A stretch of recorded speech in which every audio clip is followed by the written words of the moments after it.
I'm not sure your microphone's on. Are you picking up the mic in the back? Okay, So sorry. I'll just have to project. Thank you. Welcome. I'm Carol Jenkins, Executive Director at Cystic Fibrosis Research Incorporated. The CFRI Annual General Membership Meeting is an opportunity for those in our community to reconnect, conduct business, and share information with CF experts. Through CFRI Live, we bring these presentations to friends near and far. Before beginning, I would like to note that no information presented tonight is intended for a patient's diagnosis or treatment. As always, we urge you to work together with your healthcare team with all medical questions.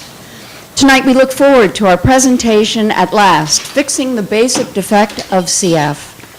Tonight's program is being filmed by our volunteer Scott Wakefield. Eric Martin is handling the streaming portion of this production, and Joanne Davis is fielding questions from our viewers. I encourage all of you to ask questions, whether you're here in the audience or part of our online community. And finally, thanks to Sheree, our volunteer tonight, for helping us with our registration and our cross-infection guidelines. Our speaker, Dr. Jeffrey Wine, wears many hats in the CF world. At Stanford University, he is professor of psychology, human biology, neurosciences, and pediatrics. Dr. Wine received his bachelor's degree in psychology from the University of Pittsburgh in 1965 and his PhD in physiological psychology from UC Los Angeles in 1971. As I checked today on the course load he is addressing, among the courses he is teaching at Stanford, I see cellular neuroscience, ion transport and signaling, cell signaling, cognitive neuroscience, brain and behavior, introduction to psychology, and the human genome. He is highly sought after around the world for his expertise and his experience. Jeff Wine also runs the Cystic Fibrosis Research Laboratory at Stanford to carry out basic research designed to ameliorate cystic fibrosis lung disease. He is widely published in the field of cystic fibrosis.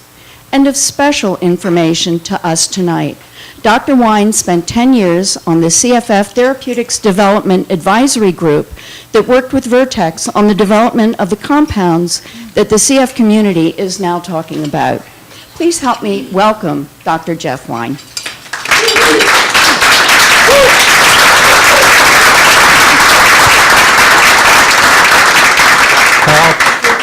Carol, you have my notes. Oh. Yeah.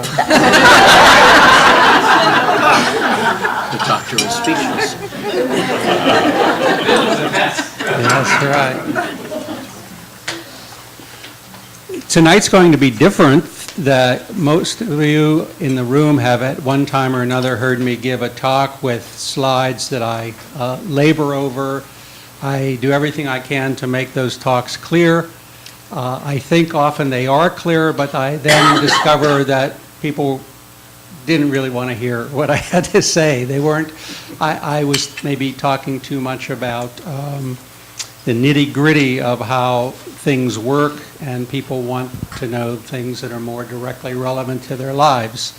And so tonight, I am not going to give you a lecture. I'm going to just have a conversation. As Carol mentioned, we share information, and as a parent, one of the reasons that my daughter is still doing so well is based on information that I got from other parents and actually from patients. Bob Stewart gave me some critical information when my daughter was very young that I think was one of the most important things that has kept her so healthy. So before I start and open it up for questions, I'll just make one little addendum to what Carol said, and that is nothing that we say is intended to be directed at care, that you should always work with your physician. I second that. You should always work with your physician, but I would also add you shouldn't necessarily take no for an answer. Okay? Okay, so why don't I give an outline of the things that I thought you might be interested in, and then see what specific things you would like to ask. So I had a title to focus what we're going to talk about, and the title is called Discovery of Compounds that Correct CFTR Folding and Potentiate its Gating. And these, when they are fully elaborated, will be the closest that one can come to a cure for CF without actually correcting the gene. So there are several aspects to this. There's a set of basic research papers. There are 3 fundamental papers that were published in 2006, 2009, and 2011 that deal respectively with the early results in high-throughput screening, what that high-throughput screening is, and then the paper describing the in vitro effects, that means in the laboratory effects of VX770, which we now know as Kaleido. And Marlene, do we have that vial by any chance? Or did we forget it? All right, did I forget it? Yeah, it's probably gone. The GSA got it. Yeah, too bad. So that's too bad. That was my only prop. And then there is the VX809, which is the corrector molecule. So those 3 fundamental research papers were then followed up with, or in fact, sometimes in parallel, there were papers on the clinical research. And there were basically, for those, 2 fundamental papers on VX770.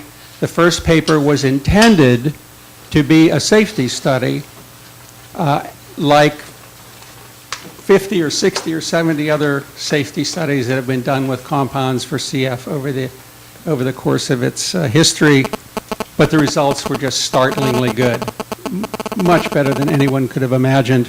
So they immediately rushed to a second study that was published in December of last year, headed by Bonnie Ramsey, and that led quickly to the FDA approval of ivacaftor or Kaleido. That was approved, as you know, on January 31st, 2012, and it's pretty much a life changer for those people who have the G551D mutation. But I hope you will ask me some questions about just how much of a life changer it is and what things have to continue to be done to stay healthy. Then there's the clinical research on VX809, and there's basically one big fundamental paper that came out by Clancy et al. The results, I would think it's fair to say, were extremely disappointing, especially after having seen what Kaleido did. And then the most recently, and this is not published work, and I don't have any more information about it than you do, presumably, and that is the most recent paper in which VX809 was combined with ivacaftor to produce a pretty interesting effect. It had a much larger effect on lung function than was predicted or was expected. And it's actually a little curious that it did what it did, but I want to emphasize that all I know about are the interim results that were reported by Vertex. These are not yet published results, so these are not yet peer-reviewed. They don't have all of the little nuances that you need to fully evaluate what was going on. Nevertheless, it's quite interesting, and I think there's little doubt in my mind that there will be a full-scale study of VX809 plus what they now call Kaleido. I'm pretty confident that the results of that will lead to FDA approval, and that will come on the market probably, given what happened with Kaleido, which was approved in record time. I think that'll come on the market maybe sooner than we think. The final thing is that this work was completely novel. Everything had to be built from scratch, and that took place over 14 years.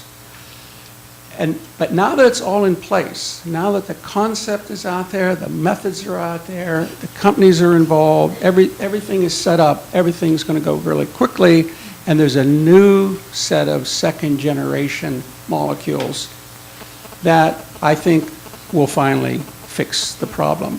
I know you're always hearing, well, there's one more thing, but there are two spectacularly important papers that were published very recently this year in Cell, and those papers show theoretically and conceptually something that was extremely puzzling to us when we were working on VX809 at Vertex.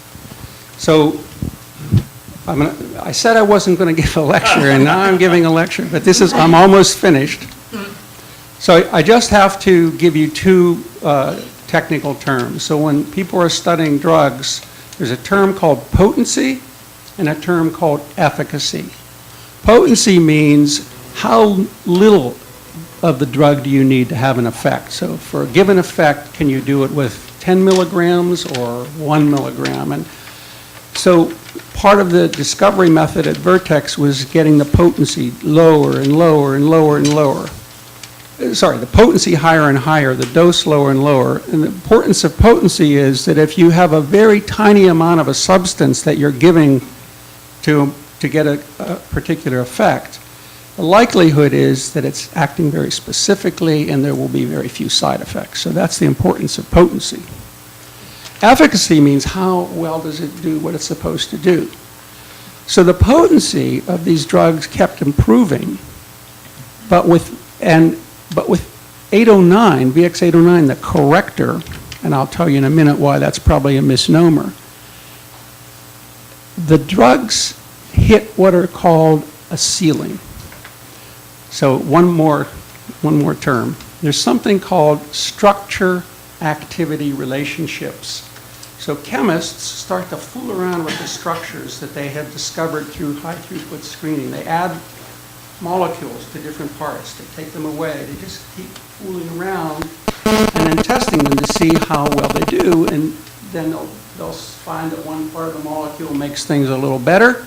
So they'll start to work on that part of the molecule, and sure enough, the efficacy goes up and up and up.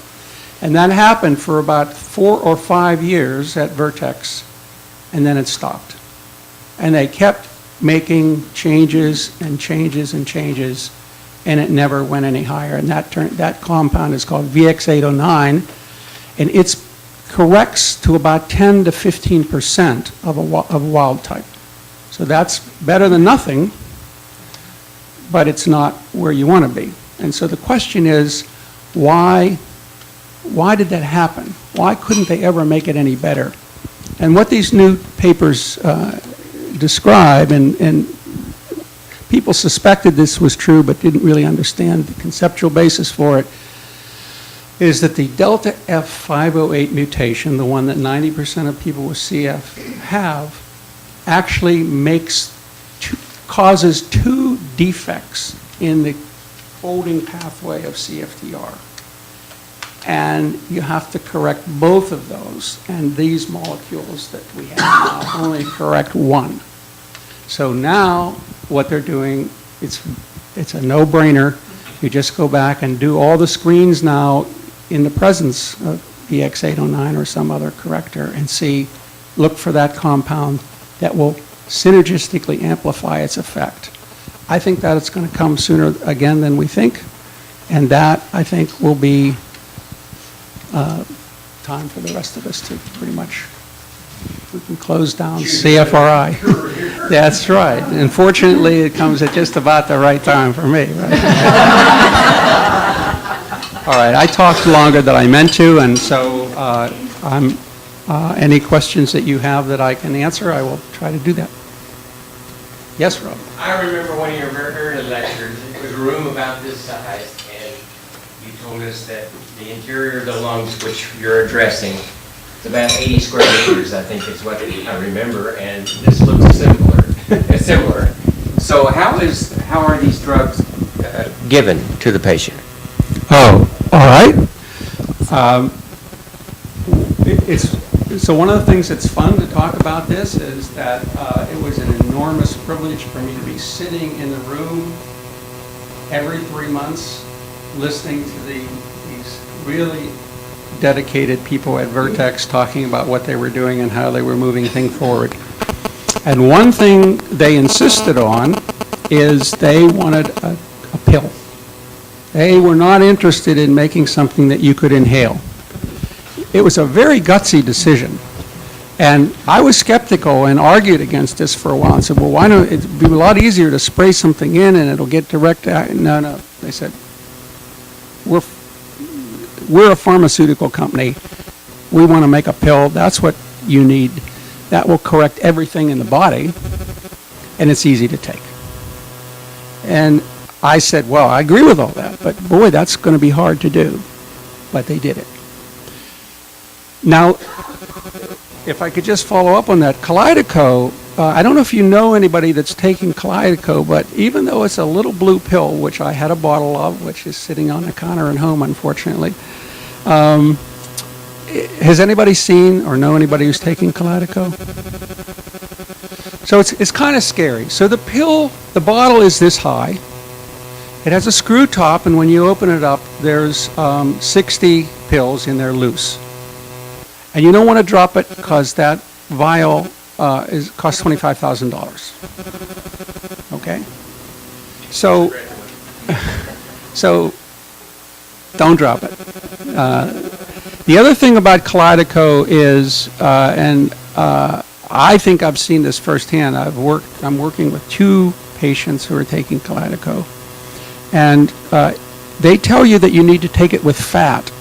And one of the patients is a very informed, very alert CF.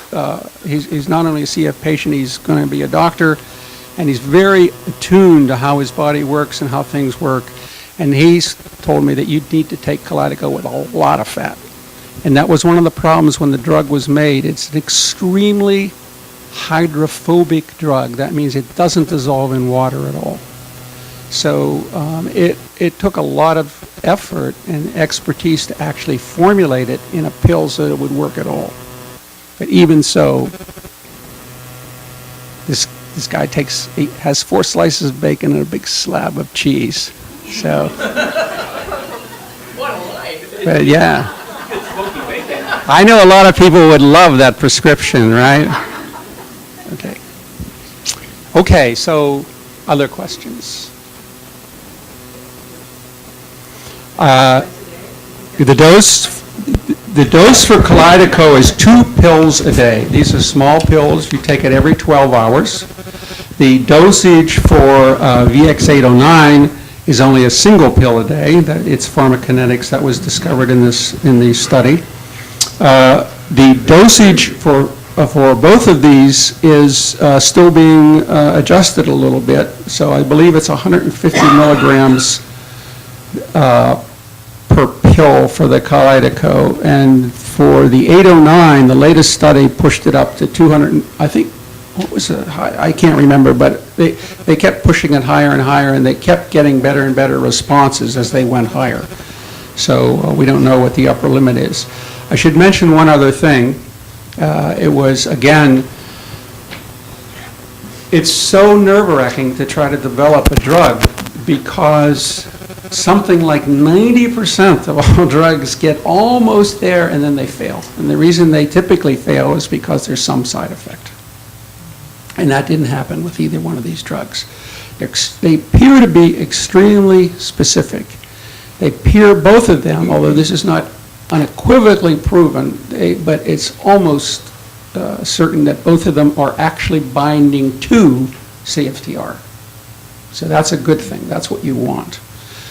It was explicitly shown with VX809 that it fixes CFTR, not only to about 15% of normal, but it does not touch any other misfolded protein. It was tested against many, many. Whereas the very first ones that were discovered at Vertex were more general. So the first drugs were acting just on the machinery that helps proteins fold. But these really seem to be interacting with the CFTR protein itself. So with VX809, does it affect it as it's folding the first time, or? So the question is, with VX809, does it affect the CFTR as it's folding, or is the molecules after they're already in the cell membrane folded? So that, Mike, it's good to see you after a long time. The VX809 is working while it's folding because if it doesn't work at an early stage so there's a little part of the cell that you care about. It's called the endoplasmic reticulum, but that's where this process takes place. And in people with cystic fibrosis, the protein never leaves that ER. It gets something in the ER can tell that it is not folded properly and it's destroyed. So you would never get anything to the membrane unless it was working early on. Okay. Yeah. Hi. Can one assume that drugs, will they be able to work on other mutations within the same class? That's a great question.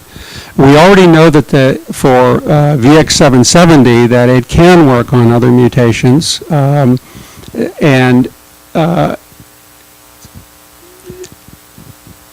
it's a complicated answer about why it was focused so narrowly on G551D. It's partly politics, partly there were a lot of reasons, and I think there were good reasons. It's VX770, in spite of its enormous cost, is already being used off-label. I saw a video of a 3-year-old girl who was taking VX770 in Texas, even though it's not approved for anybody under 6 yet. But I think it will soon be, and just throw in something here. Earlier, these drugs are started, as with all the other treatments we've discussed, probably the more, the bigger the long-term benefits will be. So to be specific, there is a paper that lists the other mutations that work with VX770. One that I know about is R117H. That's also helped by VX770. VX809 hasn't been tried, to my knowledge, with too many other folding mutations, but it's really VX770 that people want to know about because there are a lot of people who have these other kind of mutations, whereas the missense mutations that cause misfolding, there's not too many people that have those other than, that have 2 of those and don't have a delta F5, but there are some. And of course, neither of these will work, unfortunately, on stop mutations. Yeah. Without getting too technical, could you tell us a little bit more exactly how it works, how it does, what it does actually, that is like? Well, without being, so first of all, at the deepest level, it's not known how either of these work. It's not known exactly what part of the molecule that it binds to and exactly how that changes it, although there are very strong hunches. But the proof, that kind of proof, requires a lot of things that we don't have. One of the things that we do not yet have is what's called a high resolution crystal structure of the CFTR molecule itself. We think we know what the CFTR molecule looks like because other similar proteins have been crystallized, and so it's possible to with some computer mumbo jumbo to kind of, it's called threading, and so you can infer what the structure looks like, but that's not the same as having the exact structure. So at that level, there's still some unclarity. But you're right, I should have at the very beginning said what's going on. So with VX770, ivacaftor, kalydeco, those are all synonyms. There's a set of proteins, G551D and R117H are 2 examples that they fold normally, they go to the membrane normally, but remember, these things are letting chloride and bicarbonate ions move across, and the way they do that is that they're actually molecular valves that open and close. And these two molecules that I mentioned, 550, these two mutations, prevent this opening and closing. VX770 binds on there, we think, and tricks it, changes the shape enough so that they can now start opening and closing again and conducting. Again, if it conducted like like the CFTR in your body, or one of the CFTRs in your body, it would be a cure. People would be just the same as if they didn't have CF. It doesn't do that. It improves it, but not nearly as much. So if you do a variety of tests, such as, well, let me just, I'm not sure you guys know, should I just run through the outcome of the test that everybody is so excited about? Let me just do that, because I think it'll get us all on the same page. So these are the results that led to the very rapid approval by the FDA. So there were 84 subjects. They were getting 150 milligrams of, at that time it was called ivacaftor, every 12 hours. And they did this for 48 weeks. So all of the changes I'm going to tell you about, there's 6 changes, all except the last one are significant at the 0.001 level. That's really highly significant. So the first thing is everybody's lung function improved almost immediately by 10% and stayed improved for the whole time. So it went up and then it never went down again. It just jumped up, and it was very surprising to all of us that it did that.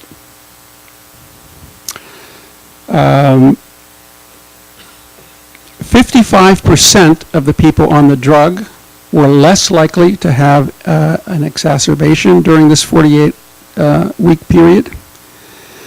They scored considerably, significantly, 0.001 higher on their quality of life. And that's one of the things that I really value highly. When people in a double-blind study say the drug's not working, or I'm on the placebo, and that's all you hear, you can be pretty sure that the drug's not working. And if you have these people coming in saying, wow, I feel better, that's a good sign. And that's what they were doing. So unexpectedly, these patients gained 6 pounds more over the course of this. So while a lot of the other patients are losing weight, they're gaining weight. And the big thing, of course, that all of us basic researchers were just startled by is that they went in with sweat chlorides of like 100, and the sweat chlorides on average dropped 50 points. Okay, just dropped like a stone, and they stayed there too. So that's, the FDA looked at that, and then they said, what about serious adverse events? Well, the serious adverse events, which are you worry about because of some side effects or toxicity, they were actually much lower in the group taking the drug, because the drug was making them better, right? And you have a lot of serious events if you have CF, and not as many if you don't. So that's why the FDA had until, what time did they have? They had until April 18th, 2012 to approve the drug. What do I mean by that? There's now a law in place. It's called the Prescription User Fee Goal. Do any of you know what that is? I didn't know what that was either. So people had been complaining, I had been complaining that FDA was too slow. And so I think this is a brilliant piece of legislation. The legislators said, okay, we're going to give more money to the FDA. but we're not going to give it to them from taxes. We're going to make the drug companies pay it.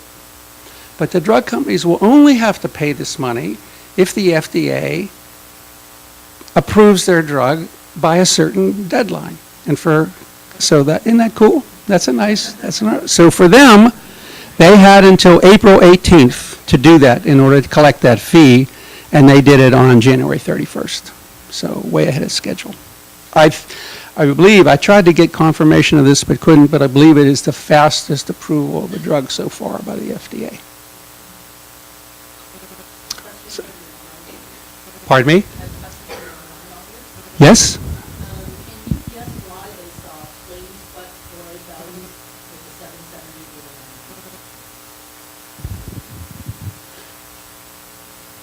Did you say strange? Guess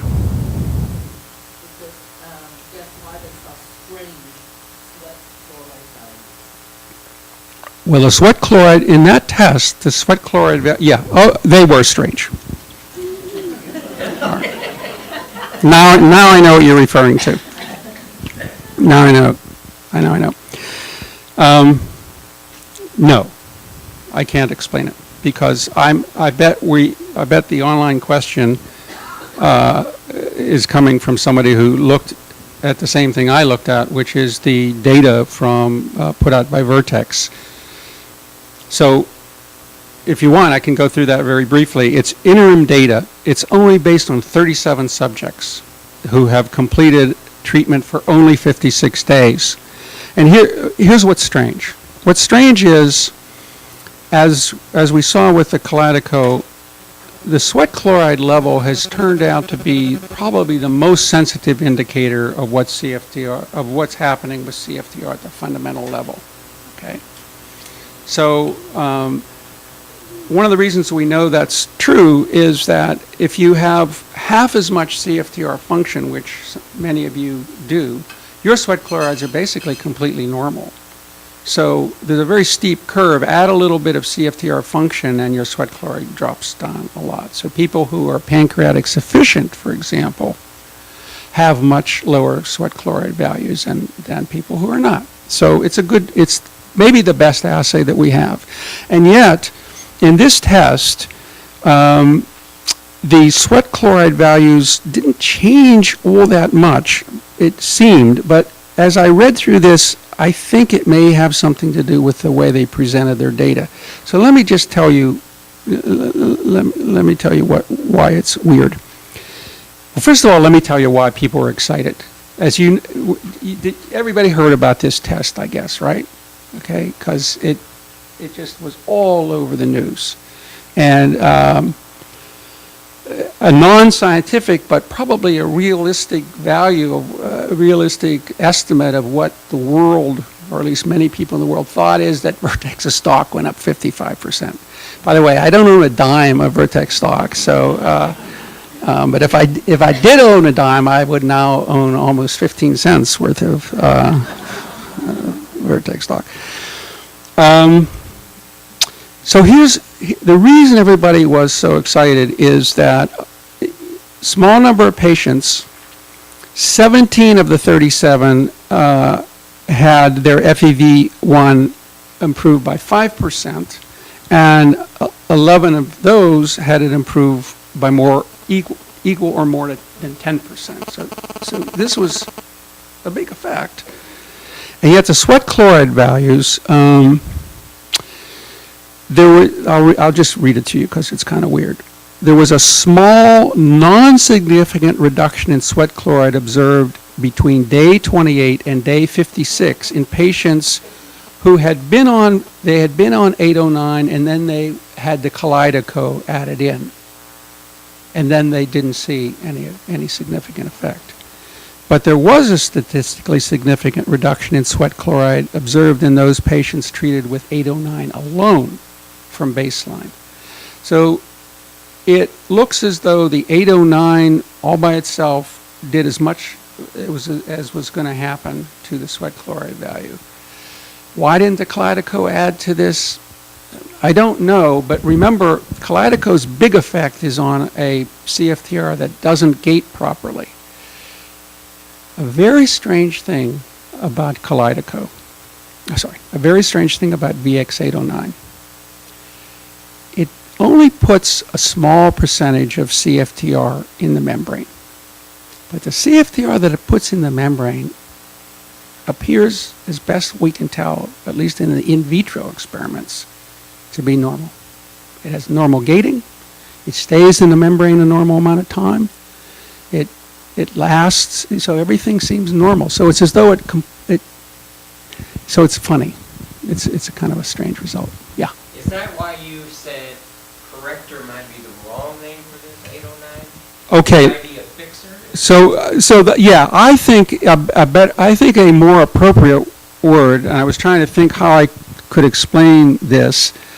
A more appropriate term is a compensator, and it looks like there's two that when this phenylalanine, which is a big bulky amino acid, when that's deleted from a portion of the molecule, which is what the mutation does, it appears two things happen. The structure that it's most intimately involved with is called a nucleotide binding domain, and you can picture it as sort of something looking sort of like a molecular football. And there are two of these things, and they bind ATP and help the thing work. That gets all kind of squishy, floppy, doesn't have the proper structure. And when that happens, things in the cell know that that's not right, probably because things that are normally buried deep inside are now on the surface, and it kills it. So that's one defect. But if for some reason that gets bypassed and that stays together enough so that you can go to the next stage and actually get out of the cell and get it into the membrane, or you can do this artificially by, for example, lowering temperature, then it turns out that the second defect is that this part is like a gear, and it has to mesh with another part. And right at that meshing point is where 508 sits. And since 508's not there, it's got this little pocket. So one possibility is that what happens is that just by chance, a small amount of CFTR gets to the membrane or is maybe helped along to get to the membrane by VX809, and then VX809 is there acting almost like a surrogate delta F508. I mean, a replacement, yeah. So it's not really fixing it forever. Don't know if that helped. Why, particularly on the Calico, is it 2 doses a day? Can't they just up the potency of a particular, just do 1 a day, or does it have to do with latency or what? 2 pills a day and you're okay, and he's complaining, right? Yeah.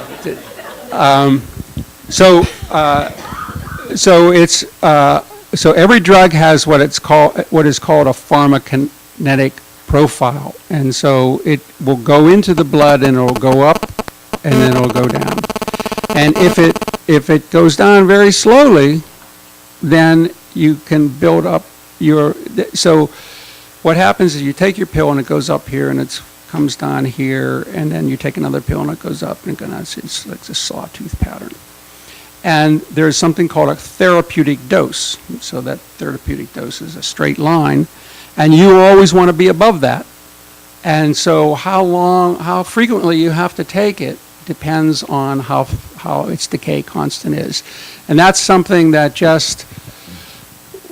there's so many other things that they were looking for in this drug, its potency and its efficacy and its non-toxicity, that they didn't fool around with trying to pick drugs that had longer time constants, although that in highly evolved medicines, for example, medicines that bronchodilators, people make fortunes by making another bronchodilator that will outlast the other one, that will have this better pharmacokinetic profile. So that could come in the future. 809 lasted longer, it just happened it turned out to be you could do it once a day. So that's the answer. Now, it has to be taken with fat, Yeah. so morning and evening. Yeah, yeah. Get up, get your breakfast, Yeah, so, get your pill. so one of the problems now is, you get these tremendous testimonials from people. We have to take them a bit with a grain of salt now because this is no longer, or with a grain of fat, because this is no longer blind, right? They know they're taking the drug, right? We're trying, in our lab, one of the things we're doing now is having an assay to see if we could actually tell the difference when, if people are dropping down on their dose of Kalydeco or if it's less effectively taken. That would be very useful to know that. There are also, as with every drug, there's going to be individual differences in how people respond, and we're seeing that already with Kalydeco. Yeah. Sorry. Can you please elaborate on how these drugs are life changers and also how they are not, as you alluded to in the Okay. I think if you have, if a patient has one G551D mutation, and they started to take this when they were very young, and then they had the full court press that we now know you need to do to keep healthy, that probably they would live a completely normal life.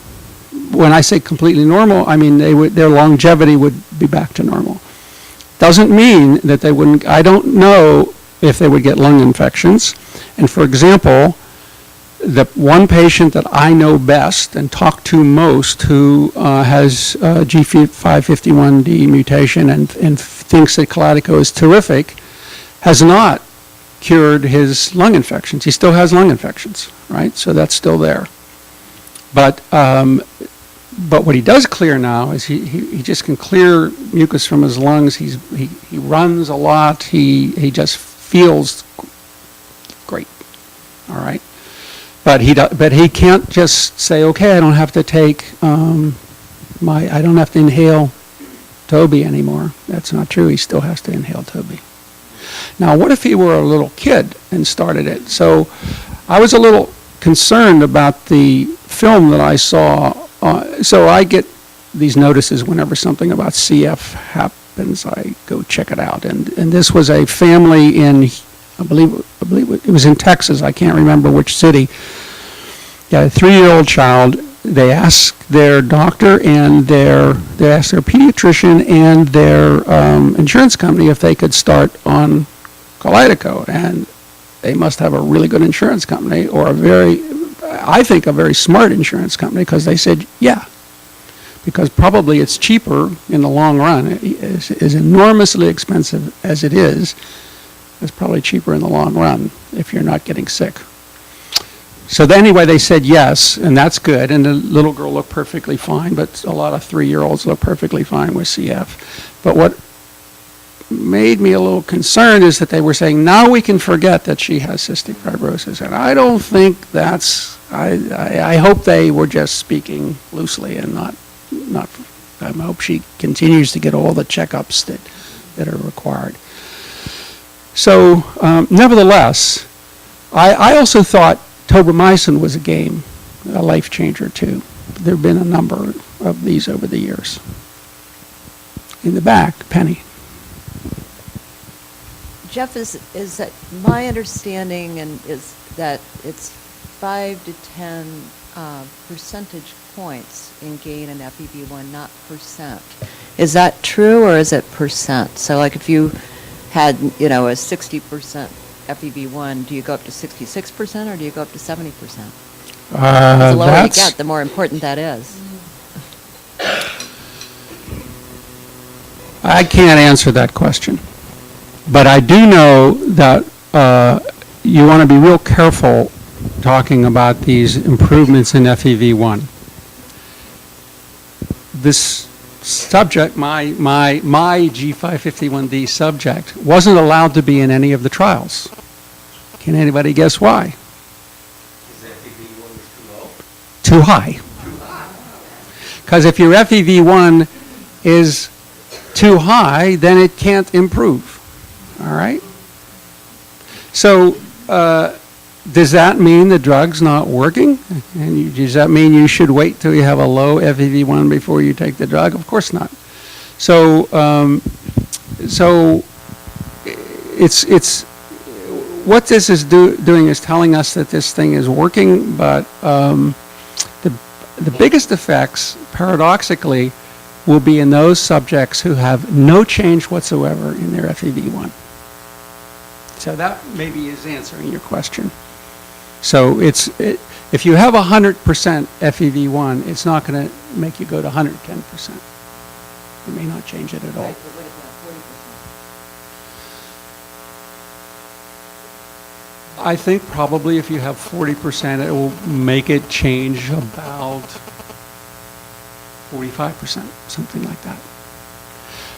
But I would caution that rather than that jump in FEV1, rather than focusing on that, although that's very nice, what I'm anticipating is that the decline that people are worried about, the decline, that's maybe not going to happen.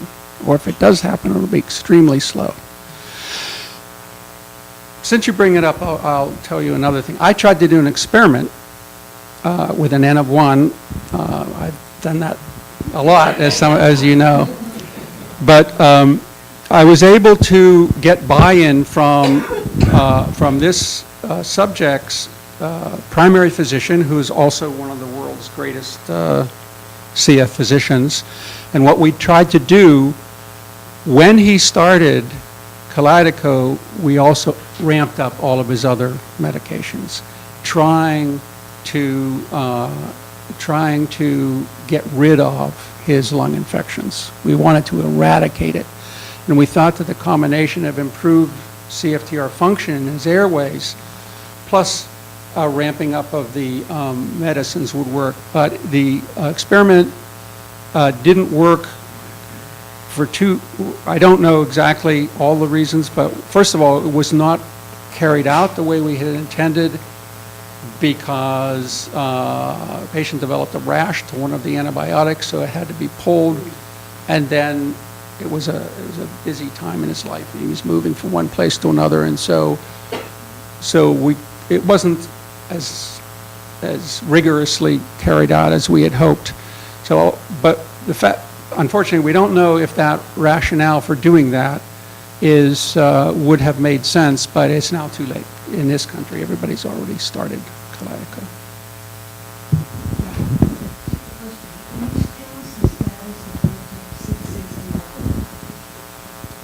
I don't even know what it is.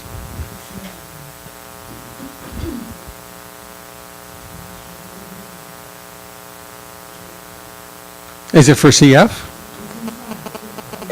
For cystic fibrosis? Well, there you go. You know, you always know more than I do, Ann. Has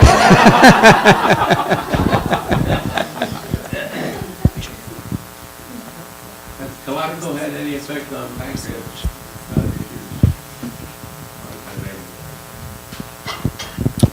I've heard of no effect on the pancreas because G551D patients are pancreatic insufficient.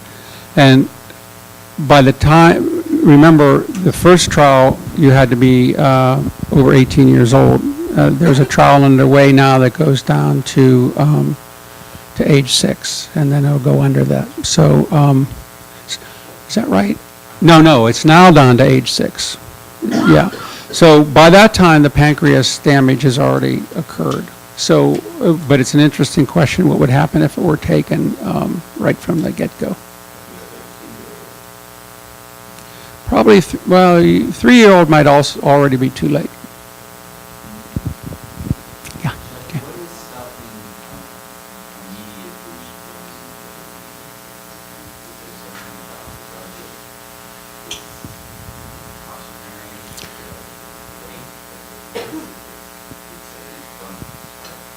My understanding is this is true for all drugs, but I'm not an expert. Yeah, you know? Sorry, could you repeat the question? Oh, so yeah, the question is why, we all know that starting, all other things being equal, the earlier you start the drug, the better off you would be. But my understanding is that the FDA requires a special study for that age group. So you can't, and I also think, for example, you often see on labels, not approved for underage so-and-so or pregnant women, right? They always put those on there. So if you want to push it down to those younger groups, you have to do it. Now, before we had a drug that was actually working on CFTR itself, it was very hard to get that kind of approval because, again, if you were working on symptoms, and if there were no symptoms, then you couldn't tell that your drug was working, and so it was a real catch-22. But now, I'm hoping that the FDA will increasingly accept surrogates like sweat chloride value and the beta secretory response and nasal potential differences and a variety of ways that we now have in our bag of tricks to prove that CFTR is actually being made functional. And that will allow this approval. I think it's going to come pretty quickly, I think, especially as the safety record continues on to look pretty good. Can I just throw one thing out about safety? Every drug will probably hurt somebody, maybe even kill them. Probably because all of us are carrying around these weird mutations, very rare, but if you have the wrong one and you take a certain drug, that you're finished. And we've seen that time and time again. I think Vioxx was the latest example of that. That's not so much of a problem with this drug. There's probably, yes. Yeah. I know, I'm talking too long. Right? Because the patient population is so very small, if let's say, suppose this drug turned out to be lethal in 1 in 10,000 people, well, for Kalydeco, we probably would never run across that. So it'll be different when we get into treating Delta F508.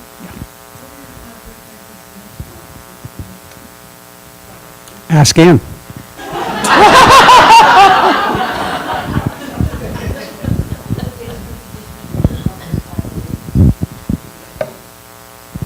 The 661. So that is probably their second generation. How'd you find out about that? No. Oh, okay. Really? Would anybody like to? Yeah. Since you spend time with the company every quarter, how can the price be driven down in your orphan drug?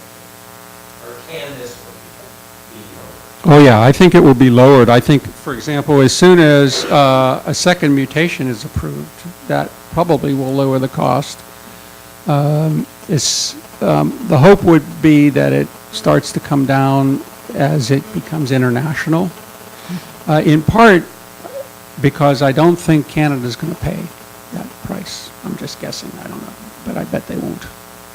So we'll see.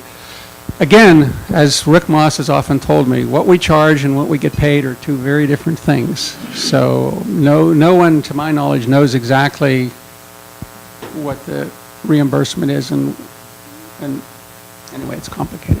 And that's the last thing that I know anything about. Sorry. So I know for people who have better lung function in the higher range, this drug's going to be awesome. But what about people who are in end stage? Is it going to be recommended for them, or are we going to still need to do the transplantation and then start the drug so that it can really be effective? I think it's going to depend on exactly where you are, so and also your response to the drug, right? So one of the things that in this trial, they always had this funny thing where only half of the patients showed these effects. So some of them, so there was a big range, even though these were people who were homozygous for delta F508. So there are other factors that are going on. So if somebody, so you can be on a transplant list, just have this window there of maybe really getting critical or getting above that. If this drug really worked well and pushed somebody above that and kept them above it, it could stop the transplant. Toby did that. What if, oh, sorry. Okay, but what if, say it does push you above so you don't need a transplant, but say you're only in mid-30s or high 30s, is that really going to be a quality of life thing to live for and continue living in the 30s, or is it worth it to get the lung transplant, have your numbers jump into the 80s, and then start this drug and have it stay there? So the problem with the issue, it's a terrible kind of double bind to be in, because the issue with the lung transplant is it's terrific, right? It's like it is a cure. Basically, your lung function jumps sky high. But then the issue becomes not CF anymore, but now rejection, right? So that then becomes a problem, and nobody knows. Presumably, this drug will have no consequence for that. So,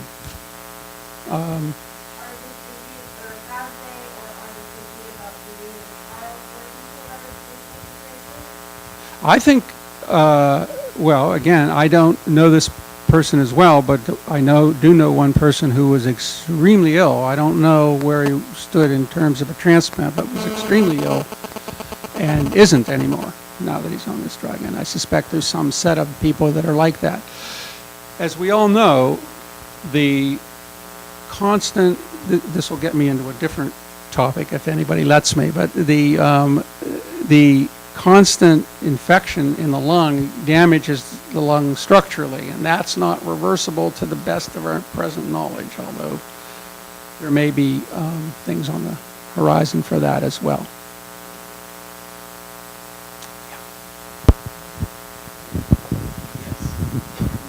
This is from the online audience. What kind of improvements can be expected in people with lower sweat chlorides, like 50, 60-ish, and PS for either Cali alone or in combination? So that question was asked in a slightly different way. It will depend on the kind of mutation that the person has. If it is so most of these pancreatic sufficient mutations, like the people you're talking about, do have functional CFTR that probably is not gating as well. Although there's some that are what are called conductance defects. There's some modest things, and it's not clear yet that what I call VX770 Kalydeco will work on all of those. But if it works on them, then I think those people will be the best candidates. They'll have the most opportunity to see a return closer to normal. We should know that those tests are also going to start soon. I had heard that there's also a drug under development, not by Vertex, but by another company, Gilead maybe, that's not mutation specific. Have you heard anything about that? No. Okay. But I do know that there's another, there's at least one other company that's jumped into high throughput screening for CFTR modifiers in a really big way. And I'm intrigued. I have to go check this drug and see what it is, because it sounds to me like it might be one that was screened in the presence of 809, but I don't know. But that's coming soon. If it's here, maybe.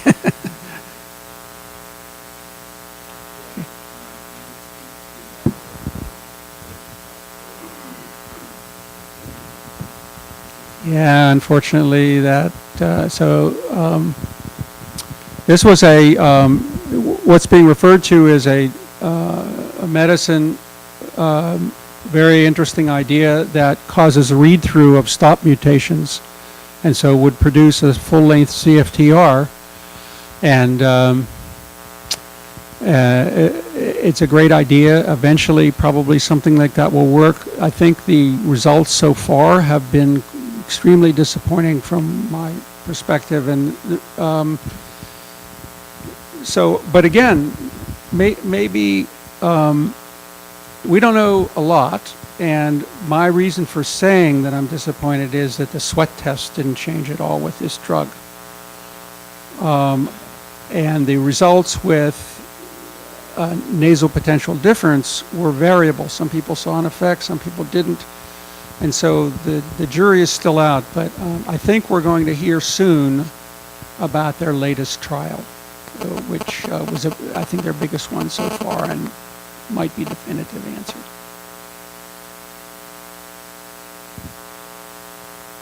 Okay. Oh.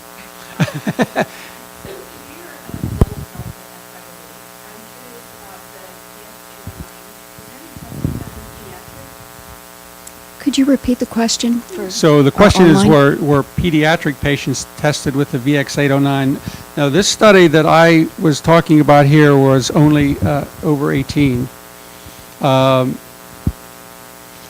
Let me say another thing about, I just put in an abstract on this. I'm really interested in it. So it's been known for a long time that some set of people who are double 508 have some residual function. So there's something else in the cells that can help determine how much CFTR gets out on the membrane. It's a small proportion. Exactly what that proportion is, I don't know, but we have evidence for it, and the best evidence comes from studies that were done, not a pleasant technique, but a very informative one. They were done on rectal biopsies, and they were done in Holland. And when they looked at these rectal biopsies, all of the patients had delta F508, but when they looked at them, most of them had no CFTR function at all, but a small percentage of them had a little function, and some of them had a lot of function. Now, if you have a little bit of function, if those people who fall into that category, and it could be 5%, which would already make a larger category of people than all the ones with G551D, then if that were true, those patients should benefit from Kalydeco.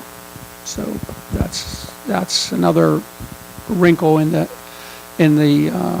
works, and it will mean finding a very nice way to test people quickly to see if they fall into that category.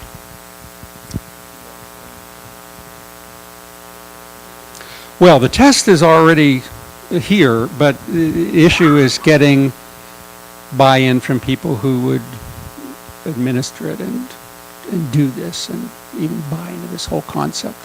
This is kind of a new way of thinking. All of this is pretty new, right? We're just getting used to all of this way of thinking. We didn't.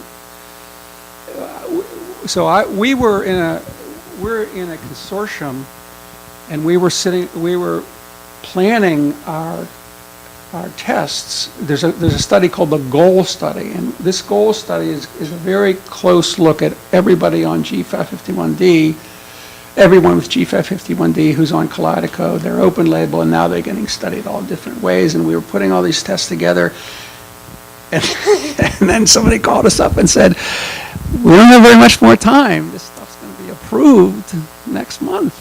And we said, nah. Because usually it's always later than, it's always later than you expect. How many times is it earlier than you expect? So we got caught. We have time for one more question.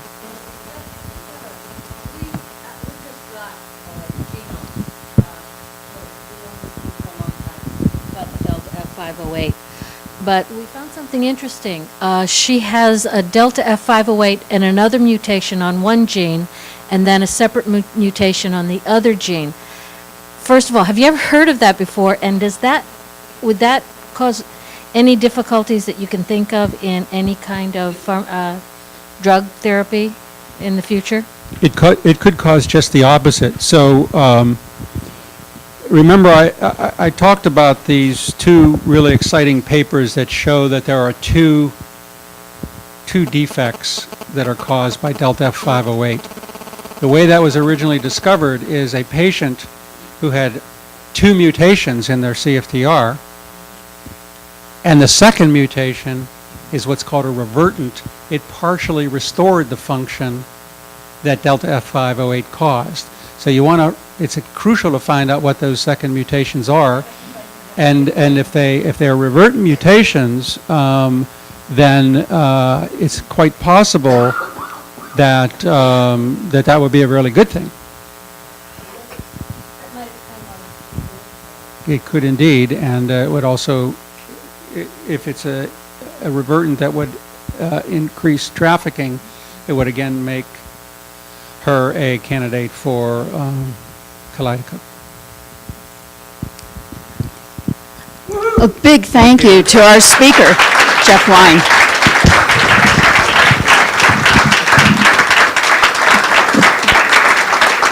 Thank you so much. To our online audience, you've joined us at CFRI's annual general membership meeting. We've been listening to Dr. Jeffery Wine speak about new drugs that are targeting the basic defect in CF. And what an honor to have him here. Before we stand up and stretch, I'd like to mention to our audience, all of you, whether you are interested in a hard copy of our newsletter, or you can bring this up online on our website. Our wonderful newsletter committee has authored several articles.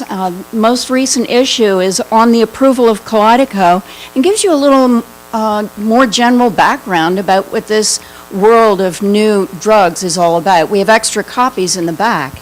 So thank you for joining us online. Thank you all for coming tonight. This will be followed by a very short general membership meeting.